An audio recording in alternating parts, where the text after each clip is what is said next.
आप सभी दर्शकों का हार्दिक अभिनंदन है, हार्दिक स्वागत है।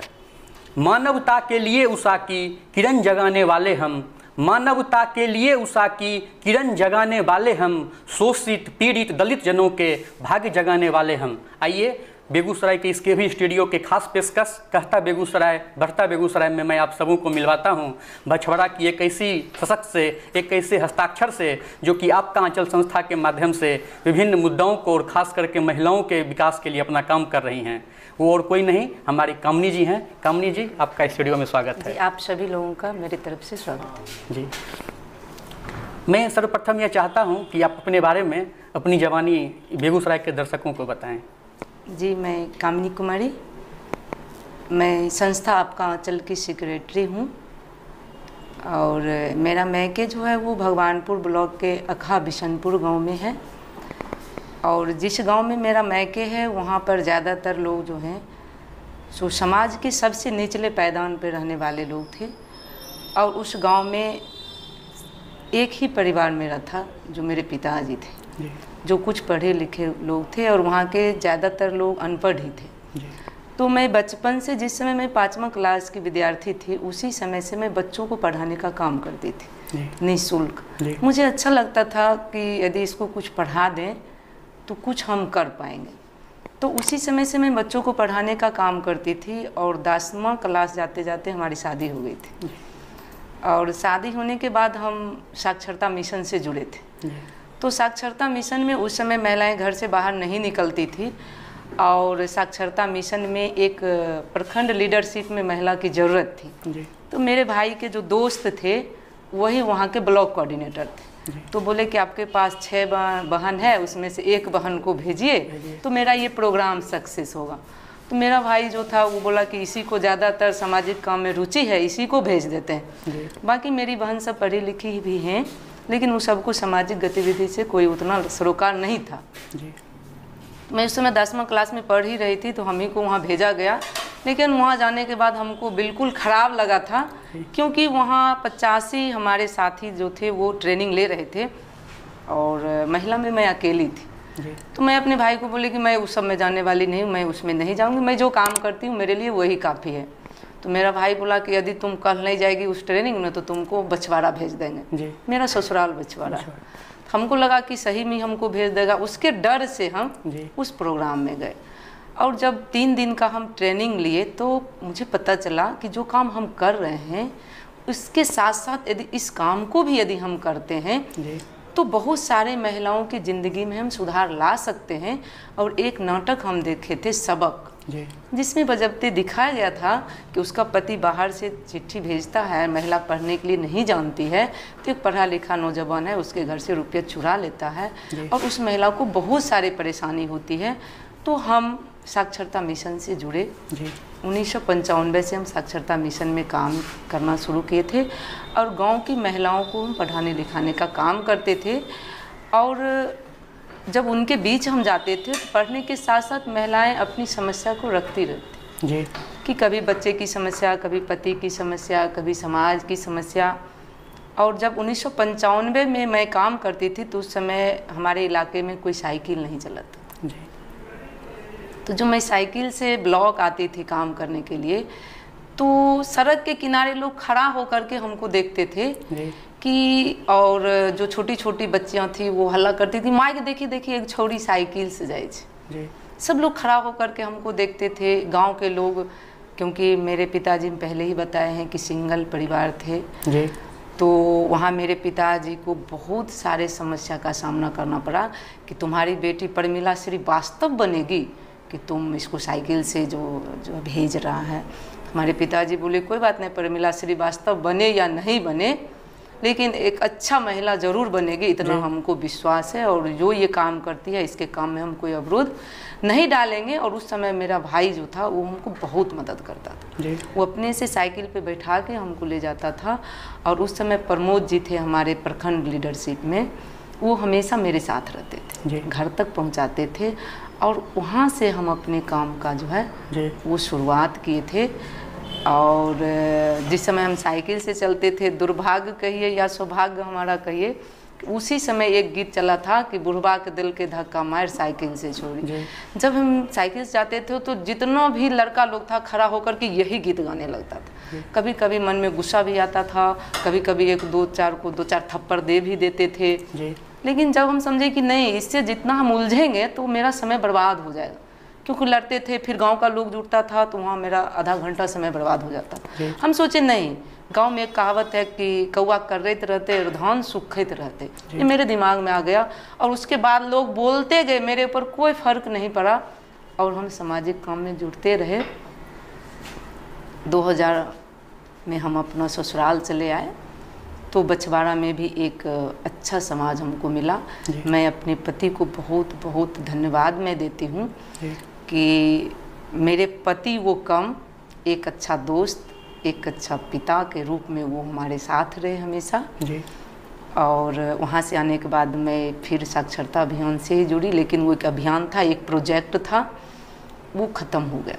ख़त्म होने के बाद मुझे लगा कि अब हम जब घर से बाहर निकल गए हैं तो फिर हम घर जाएंगे तो लोग क्या कहेगा, क्योंकि मैं जब बहू बन के आई थी तो 3 दिन के बाद ही मैं ट्रेनिंग में चली गई थी। तो मेरे सामने में एक प्रश्न खड़ा था कि अब हम घर बैठ जाएंगे तो लोग हमको क्या कहेगा। तो हम अपनी एक सोसाइटी बनाए, संस्था आपका आंचल के नाम से। उस समय हमारी कोई उस तरह की मानसिकता थी नहीं, बस सिर्फ ये शौक़ था कि हम महिलाओं के बीच में रहें, हम समाज के बीच में रहें, उनसे जुड़ते रहेंगे तो हमारी जो भी व्यक्तिगत कुछ समस्याएं होगी तो उनसे शेयर करके हम अपना दुख भी हल्का कर लिया करेंगे। कभी उनको कोई दुख तकलीफ़ होगी तो हम उसमें पार्टिसिपेट करेंगे। और यही मेरा छोटा सा परिचय। जी, बहुत अच्छा।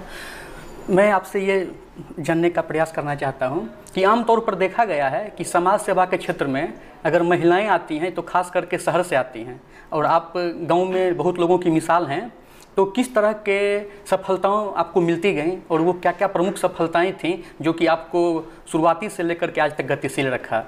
सबसे पहले मैं बता दूं कि मेरा ससुराल बछवाड़ा के मरांची गांव में, और मरांची गांव का एक अपनी एक अलग बनावट है कि वहाँ पर जितने भी पुरुष वर्ग के लोग हैं सब आपको पढ़े लिखे मिलेंगे, MSc, BSc या जॉब में। लेकिन जिस समय मैं मरांची आई थी उस समय मेरी 7 ननद है। मेरी सब ननद जो है सिर्फ नाम लिखने के लिए जानती थी, उससे ज़्यादा वो नहीं पढ़ती थी। तो और ननद बगल में भी सब थी, तो लड़की लोग, मैं नई थी वहाँ तो सब लड़की लोग आती थी मिलने के लिए। तो मैं आदतन उनसे बातचीत किया करती थी कि आप क्या करते हैं, आप क्या करते हैं। तो वो लड़की लोग भर दिन ताश खेलती थी। आज तक आप देखे होंगे कि जेंट्स लोग ताश खेलते हैं, लेकिन मेरे गांव में लड़की लोग ताश खेलती थी और हमको भी बोलती थी कि आप भी खेलिए, तो हमको वो आता था नहीं। तो हम बस जो काम हम करते थे वही बात उनसे शेयर करते थे। तो हम देखे कि 2-4 लड़कियों में पढ़ने का बहुत शौक था कि हम भी पढ़ें, लेकिन उनके गार्जियन जो थे वो सहमत नहीं थे, क्योंकि वहाँ का वो कल्चर था नहीं। एक के दुके जो बहुत पढ़े लिखे लोग थे या बड़े थे, उन्हीं की 1-2 लड़कियाँ पढ़ी लिखी थी, लेकिन बाकी पढ़ती नहीं थी। तो हम देखे कि ये पढ़ना चाह रही हैं लेकिन इनके गार्जियन नहीं चाह रहे हैं। तो उस समय मैं मैट्रिक ही पास की थी, तो उस समय हमारे ससुर हमको बहुत सपोर्ट किए थे। तो मैं अपना सबसे पहले अपना एडमिशन मैं करवाई थी दलसिंह सराय में, आरबी कॉलेज दलसिंह सराय में मैं अपना एडमिशन करवाई। उसके बाद अपने ही गांव से 4 लड़की को और एडमिशन करवाई, मात्र 4 लड़की तैयार हुई थी, और ये 5 मिल करके हम कॉलेज जाते थे। और उस समय मैं साक्षरता में थी तो मेरे पास समय मिलता नहीं था, तो मैं गिने चुने दिन ही कॉलेज गई थी। लेकिन वो लड़की लोग कॉलेज जाना शुरू की और सब एक साथ हम वहाँ से इंटर किए थे और ग्रेजुएशन किए थे। और जो हम 5 थे उसमें से 4 हमारी जो हैं सब अभी टीचर बनी हुई हैं, और मैं यही सामाजिक वर्कर में ही रह गई थी। तो उनसे जब हम मिलते थे ना, उनका दुख दर्द समझते थे, तो अंदर अंदर हम बहुत दुखी होते थे। पहले हमको लगता कि सबसे ज़्यादा हम ही को कष्ट है, लेकिन जब उनका दुख सुनते थे तो हमको लगता कि नहीं, इनसे तो हम कई गुना अच्छा है, इनके लिए हम कुछ करें। और बछवाड़ा में मैं काम करना शुरू की, तो महिला लोग जब अपनी समस्या रखती थी तो थोड़ी सी हमें कमी है कि हम तुरंत उस पर एक्शन ले लेना चाहते थे। बहुत सारे हमारी महिलाओं को पति शराब पी के पीटता था, उसके घर पे हम 5-10 महिला जम के चल जाते थे। आज शराब बंद हुआ है, लेकिन उस समय खुलेआम शराब बिकता था। 5-10 महिला जा कर के पहले उससे पति से बातचीत करते थे, समझाने का प्रयास करते थे। बहुत सारे थे ऐसे थे जो समझते थे, बहुत सारा कहते थे अपन लेक्चर बंद कीजिए और जाइए यहाँ से। जी। ये भी सुने थे। ये सब अभियान नीतीश कुमार के शराबबंदी से बहुत पहले की घटना है, क्योंकि 2000 में ही हम बछवाड़ा में आ गए थे। और बछवाड़ा में आने के बाद ही हम शराब विरोधी आंदोलन हम शुरू किए थे। हाँ, तो गांव की महिलाएं ही एकजुट होकर के बहुत सारे शराब के भट्ठी को तोड़े थे। जो लोग बैठ कर के बेचता था उसका दुकान तोड़ देते थे। प्रशासन के खिलाफ में भूख हड़ताल पर बैठ जाते थे, धरना करते थे, प्रदर्शन करते थे। और उसमें महिलाओं का जो है हुजूम आता था। एक महिला को बुलाते थे एक गांव से, तो वहाँ से 10-20 महिला आ जाती थी, क्योंकि उसका मुद्दा वो था, उससे वो रूबरू झेल रही थी। इसलिए उसका समर्थन मिला। तो हमको लगा कि नहीं, इस तरह का मुद्दा में यदि महिलाओं का समर्थन है तो इनकी जो स्थिति है उस पर यदि हम काम करें तो और हमारे साथ महिलाएं जुड़ सकती हैं। तो हम पहला लिए थे शराब का आंदोलन हम शुरू किए थे। दूसरा जो घरेलू हिंसा महिलाओं के साथ होता है, तो जो भी महिलाएं आती थी तो खुल के हमारे सामने में अपनी बात को रखती थी। फिर हम घरेलू हिंसा में महिलाओं को सपोर्ट किए। सास, ननद या पति किसी से भी वो प्रताड़ित होती थी तो हम उनसे जा कर के एक हम लोगों का चलता था परामर्श केंद्र, उसको कहिए, तो हम लोग मोटिवेट करने का भरसक प्रयास करते थे। हाँ, मोटिवेशन हम लोग ज़्यादा करते थे, क्योंकि परिवार में जो है सो आंदोलन से नहीं होता है, वो एक मोटिवेशन की एक प्रक्रिया होती है, सामंजस्य बैठाने का बस 100% हम लोग कोशिश किए थे कि सामंजस्य ही दोनों में बैठ जाए तो बेहतर होगा। तो इस तरह से हम जो है सो काम करते रहे। पहले हम अकेले घर से, हमारे गाँव में मरांची में जो है आज भी महिलाएं बेधड़क गाँव से बाहर नहीं निकलती हैं। बहुत ही हमारे गांव में प्रथा था। तो हम भी 3 साल लगातार घूंघट में निकल के काम किए थे। 3 साल के बाद धीरे धीरे जिस तरह से महिलाएं काम करती हैं हम भी काम किए।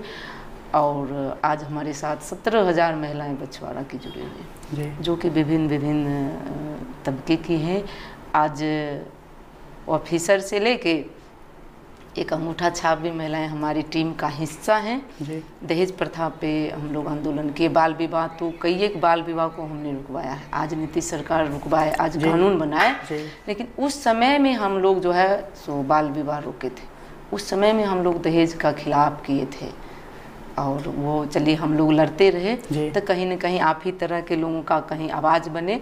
उसमें मीडिया के लोगों का बहुत बड़ा सपोर्ट हमको मिलता था, चाहे प्रिंट मीडिया हो या इलेक्ट्रॉनिक मीडिया हो, दोनों हम लोगों के काम को बहुत हाईलाइट करते थे।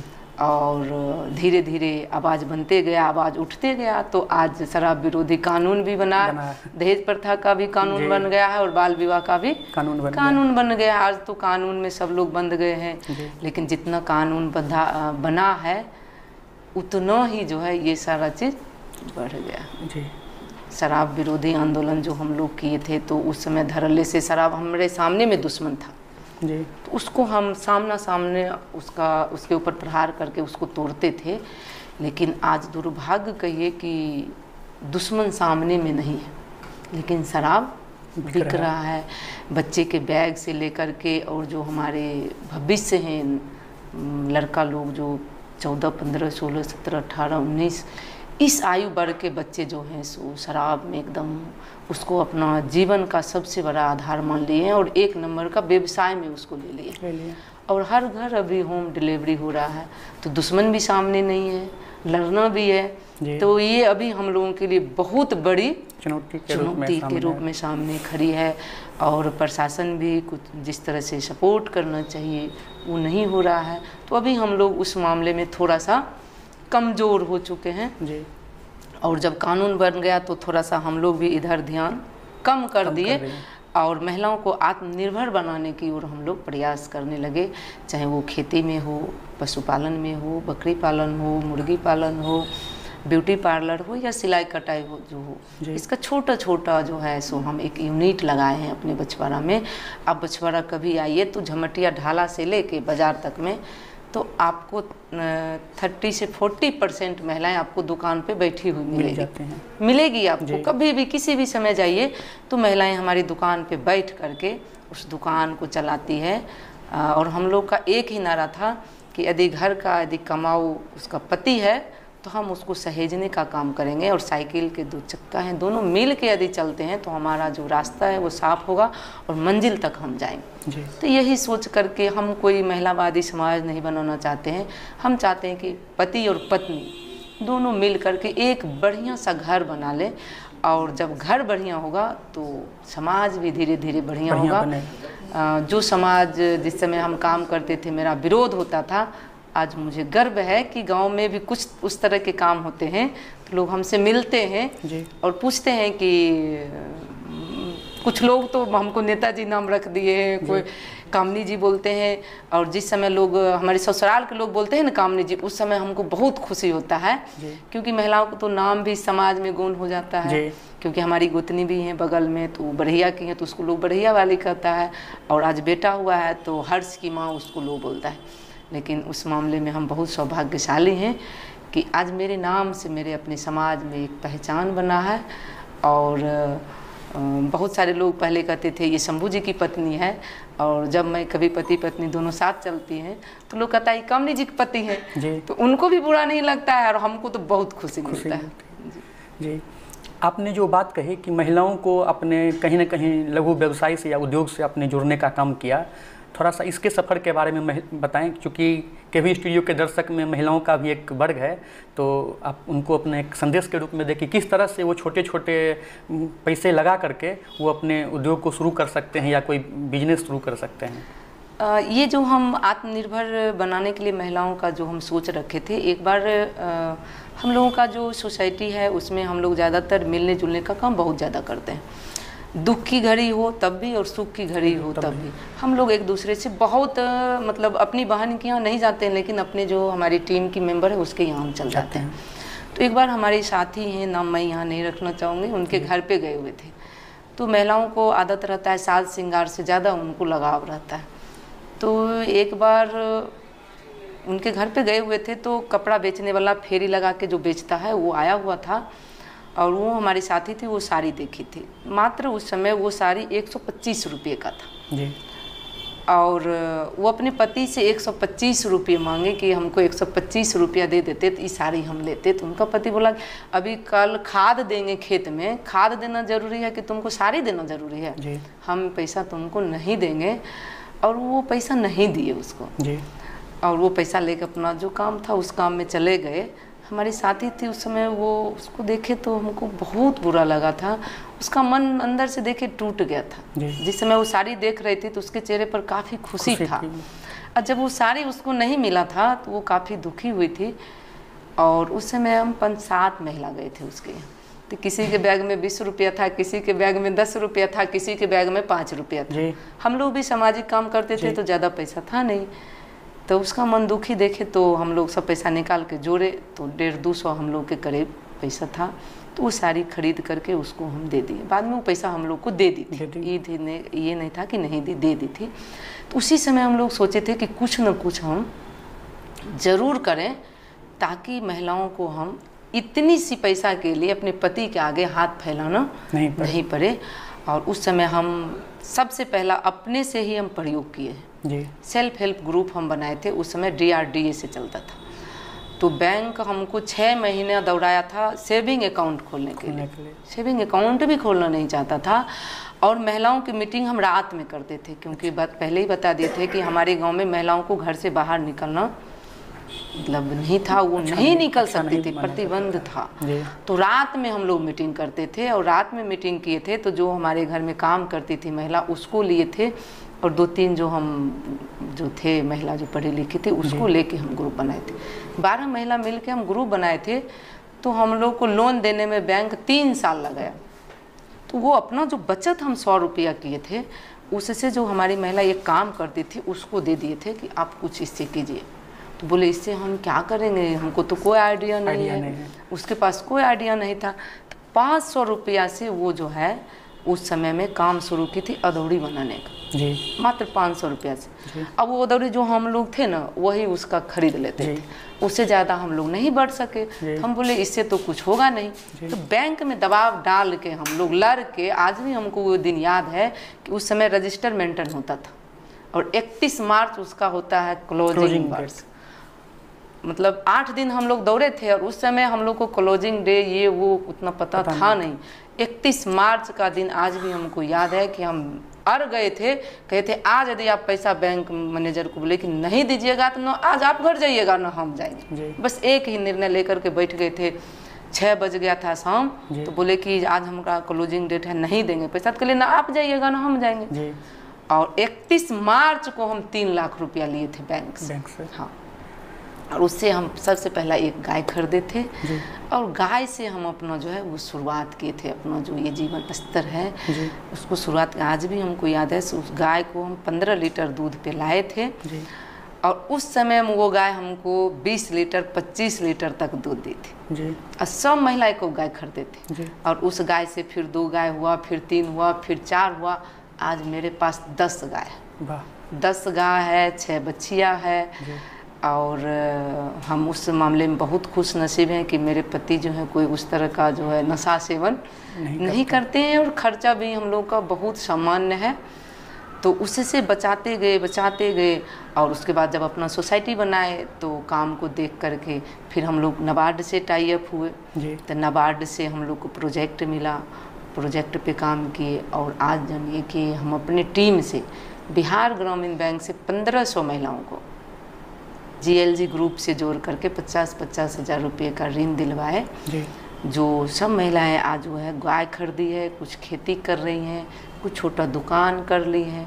जब उसको हम देखते हैं तो अपने मन में काफ़ी खुशी होती है कि आज ये महिला जो है सोती होती है। और जब किसी गरीब लड़की की शादी हम लोग करते हैं तो सब सपोर्ट करते हैं, तो वो जो महिला है सबसे आगे आती है, कहती है दीदी हम ये देंगे। और आपको बता दें, एक नहीं हज़ारों नहीं, जितने भी हमारे सामने में आते गए लोग सबके सब कोऑपरेटिव माइंडेड ही मिले हमको। कोई 10 रुपया लेके खड़ा होता है तो कोई 10,000 लेके भी खड़ा होता है। और किसी गरीब की बेटी की शादी की जब बात आती है तो सब महिला अपने घर से साड़ी से लेके श्रृंगार का सामान सब लेकर के जमा कर देती है और उसको हम लोग धीरे धीरे करके अलग अलग करके उसको सिस्टम में बांध करके एक पेटी एक बक्सा में ले करके उसको दे जाते हैं। तो जितना उसके माता और पिता नहीं साज का सामान देते होंगे उससे ज़्यादा हम लोग दे देते हैं, क्योंकि वहाँ एक माता पिता होते हैं, यहाँ हजारों हमारी महिलाएं माता के रूप में खड़ी हो जाती हैं। सरबन टोल देरा में आग भीषण अग्निकांड हुआ था, वहाँ हर घर को हम जेंट्स को लुंगी गंजी दिए थे और महिला को कपड़ा और साबुन सर्फ ये सब देते हैं। ये इसके लिए हमारे पास कोई सरकारी फंड नहीं है और नहीं सरकार के किसी फंड पे हम काम करते हैं। लेकिन वहाँ के राजनीति जो कुछ लोग करते हैं उनका भी सपोर्ट रहता है, कुछ शिक्षक हैं वो सपोर्ट करते हैं और जो हमारी ये महिला है वो सपोर्ट करती हैं। कोई बड़ा से बड़ा भी काम करने में हमको ज़्यादा परेशानी नहीं होती, वही करती हैं। हम तो सिर्फ एक माध्यम बनते हैं, हम एक सूचना देते हैं, लेकिन काम हमारी वो महिला नहीं करती हैं। आपने बहुत ही अच्छे कामों को कर करके बछवाड़ा ही नहीं बरन बेगूसराय के विभिन्न पंचायतों में विभिन्न प्रखंडों में महिलाओं को शिक्षा और उनको एक व्यवसाय से जोड़ने का काम किया। महिलाओं की जो स्वास्थ्य की स्थिति है वो भी कहीं न कहीं ग्रामीण क्षेत्र में तो और बदतर होती जाती है। आपने उस पर क्या किया और किस तरह से महिलाएं स्वस्थ रह सकें, उस पर अगर आप कुछ बताना चाहें तो। स्वास्थ्य के मामले में हमने महिलाओं को मोटिवेट किया उदाहरण दे के कि कच्चा घड़ा है और एक पक्का घड़ा है। तो पक्का घड़ा में यदि पानी हम देते हैं तो वो अच्छा पानी भी मिलता है और घड़ा भी ज्यों का त्यों रहता है। लेकिन यदि कच्चे घड़े में हम पानी डाल देते हैं तो क्या होता है, तो महिलाएं बोलती थी घड़ा तो फूट जाएगा। तो उसको हम समझाएं कि उसी तरह से यदि कम उम्र में लड़की की हम शादी करते हैं तो कम उम्र में ही वो माँ बनती है और माँ जब बनती है कम उम्र में तो माँ भी कुपोषित रहेगी और बच्चे भी कुपोषित होंगे और धीरे धीरे जो आपकी आर्थिक आमदनी होगी तो वो सारा पैसा डॉक्टर साहब के पास चला जाएगा। इसलिए सबसे पहला काम कीजिए कि लड़की की शादी का जो सही उम्र है उस उम्र में उसको शादी कीजिए। दूसरा, माहवारी के रूप में जो महिलाओं को ज़्यादातर परेशानियां होती थी गंदा कपड़ा लेने से, तो महिलाओं को हमने उसके प्रति जागरूक किया कि यदि आपके पास पैसे नहीं हैं, ठीक है, सबके पास पैसा तो रहता नहीं है, तो उसके लिए कम से कम गर्म पानी और डिटॉल तो मेरे पास होगा। जो भी कपड़ा हम यूज करते हैं उसको डिटॉल से दे के धूप में सुखा करके कम से कम उसका हम इस्तेमाल करेंगे तो बहुत सारे बीमारी से हम अपने आप को बचा सकते हैं। और दूसरा हमने महिलाओं को ये बताया कि आप घर में खाना बनाती हैं, सब लोग खाना खा लेते हैं, उसके बाद जो बचता है तो खाती हैं, नहीं बचता तो आप नहीं खाती हैं। और यदि आप ही बीमार हो जाइएगा तो आपका परिवार कैसे बढ़िया बनेगा। इसलिए आप समय से सबको खिला के जो है, यदि सब्जी खत्म हो गया तो सब्जी बना के खा लीजिए, लेकिन खाना समय पे खाइए, परिवार को भी साफ़ सुथरा खाना खिलाइए। और उसके बाद अभी तो हम लोग एक सैनिटरी नैपकिन पे भी काम कर रहे हैं। मात्र 15 रुपये में महिलाओं को जो है सैनिटरी नैपकिन का जो है पैड हम उपलब्ध करवा रहे हैं। हर वार्ड में हमारी महिला वर्कर काम करती है, उनके पास स्टॉक रहता है और महिलाएं वहाँ से जा कर के लेती हैं मात्र 15 रुपये में। बाज़ार में लेती हैं 85 रुपया लगता है और 15 रुपया हर महिला के पास आज की तारीख में है, तो वो काम करती है। और ख़ास करके स्तनपान पे हम लोग ज़्यादा जोर दिए थे, जो हम लोगों से संभव था उस पे हम लोग ज़्यादातर लोगों को अवेयरनेस करने का काम किए थे। बहुत ज़्यादा तो हम लोग को स्वास्थ्य के प्रति उतनी जानकारी थी नहीं, तो जो कुछ हम लोग आपसे उससे जो कुछ सीखते थे तो वही हम लोगों को बताने का काम करते थे। और हमारा शौक़ रहा है कुछ सीखने का हमेशा, तो कुछ लोगों से हम हमेशा कांटेक्ट करते रहते थे, उनको बुला करके कभी सेमिनार कर दिए, कभी प्रशिक्षण शिविर लगा दिए, कभी डॉक्टर बुला लिए, कभी महिला डॉक्टर बुला लिए और वहाँ की महिलाओं को ट्रेनिंग करके हम ट्रेंड करके उसको गांव में भेजते थे।